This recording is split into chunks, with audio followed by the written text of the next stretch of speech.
There's new regulations in Florida, at the Florida High School State Athletic Association, on pitching regulations in our high school pitchers.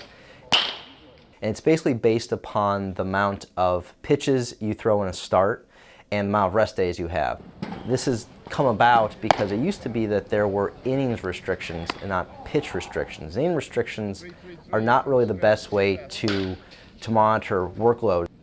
The change has come about really from the National Federation of High Schools, and this is one way to sort of reduce the workload on our adolescent throwers so we can prevent throwing injuries in our adolescents. There's been sort of an epidemic, as the media has noted it, with these things called Tommy John injuries when you're tearing your ulnar collateral ligament. And because of that, we're all trying to figure out what's being done to cause this. This wasn't happening 30 years ago. This has really happened since the late 1990s and the early 2000s.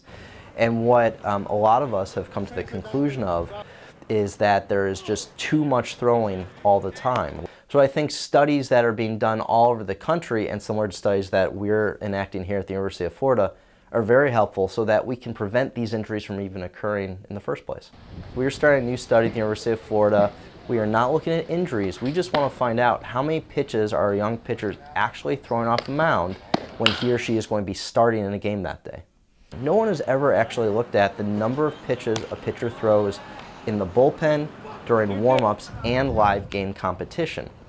So our theory is, if you say throw 100 pitches in a start, you may be actually throwing 150 or 160 pitches. And the hope is the next study or two will then correlate it to injuries down the line.